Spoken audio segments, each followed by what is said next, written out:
Hello, good afternoon, नमस्कार जी। मेरा नाम है वाजा वैशाली परेश भाई। मैं Jasani arts and commerce college में से आती हूँ और आज के इस कार्यक्रम में मेरा टॉपिक है चारित्र निर्माण से राष्ट्र निर्माण। समय थोड़ा कम है, कहना कुछ ज्यादा है, शब्द थोड़े छोटे होंगे, समझना कुछ ज्यादा है।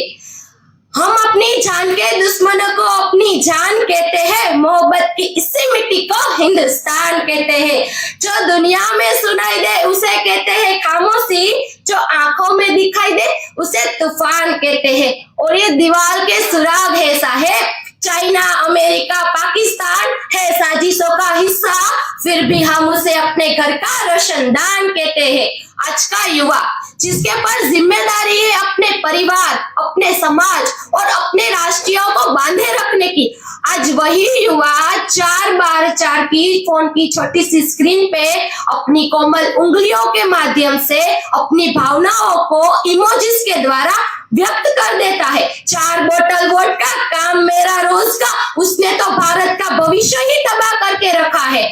और हम एक ऐसे समाज में जी रहे हैं जहां एक लड़की को एक लड़के के साथ बात करता देखकर भाई भड़क जाता है और वही भाई अपनी जीएफ के किस्से बड़े ही हंस हंस के अपनी परिवार को सुनाता है। और मैं बता देती हूँ कि आज हम महिला सुरक्षा के क्रम में चौथे स्थान पे आ रहे हैं। हम एक ऐसे समाज में जी रहे हैं, बड़े ही ध्यान से सुनना सब, हम एक ऐसे समाज में जी रहे हैं जहां पत्थर की मूरत को लगते हैं 56 भोग, जहां पत्थर की मूरत को लगते हैं 56 भोग। भूखे नंगे तड़पते सो जाते हैं लोग, भूखे नंगे तड़पते सो जाते हैं लोग। मजदूर को मजदूर समझिए, मजबूत नहीं, मजदूर को मजदूर समझिए, मजबूत नहीं। गरीबों को काम दीजिए, दान नहीं। अगर जो आपको दान देना ही है तो जीते जी रक्तदान दीजिए और मरने के बाद अंगदान देकर किसी मरते हुए को जीवन दान दीजिए। यही सच्चा राष्ट्र प्रेम और यही सच्चा राष्ट्र निर्माण है। ना सरकार मेरी है ना तो रब मेरा है, ना सरकार मेरी है ना ही तो रब मेरा है, ना ही तो बड़ा सा नाम मेरा है। बस इतनी सी बात का गुरूर है मुझे कि मैं भारत की बेटी हूँ और ये भारत मेरा है।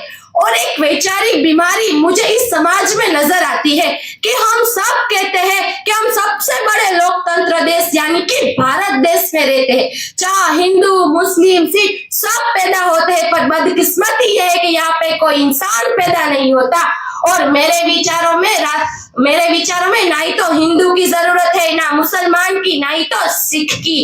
राष्ट्र निर्माण के लिए केवल एक अच्छे इंसान की जरूरत है। और अंधश्रद्धा, उसके बारे में तो मैं क्या ही बोलूं, उसमें मैं भी आ जाती हूँ और आप सब आ जाते हैं कि आज के युवा वो अपनी सफलता के लिए मंदिर जा जाकर नारियल फोड़ कर भगवान को रिश्वत देता रहता है। और आज का शिक्षित वर्ग भी बिल्ली के रास्ते काटने पर रुक जाता है। अपने जाति अपने धर्मों को ऊंचा मानकर दूसरों की धर्म और जाति की अवहेलना करते रहते हैं। और जब तक हमारे देश में ये सब चलता रहेगा तब तक ना ही तो हमारे देश में से अंधविश्वास खत्म होगा और ना ही उसका राष्ट्र निर्माण होगा। और मेरे विचारों से राष्ट्र निर्माण तभी संभव होगा जब भी देश में महिलाओं की पूजा नहीं उसकी इज्जत की जाएगी। स्वच्छता अभियान में केवल सरकारी नहीं बल्कि सड़क पे चलने वाला हर एक इंसान उसमें हाथ बटाएगा। स्वच्छ भारत स्वस्थ भारत को दिल से अपनाएगा। और मेरे विचारों में राष्ट्र निर्माण तभी संभव होगा जब गरीब का बेटा भीख मांगने के लिए नहीं बल्कि शिक्षा प्राप्त करने के लिए सरकारी स्कूल कॉलेजों में अपना पहला कदम रखेगा।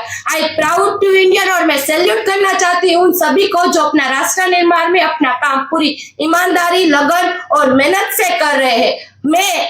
हम सब मिलकर जो प्रयास करेंगे ना तो आज नहीं तो कल राष्ट्र निर्माण जरूर संभव होगा।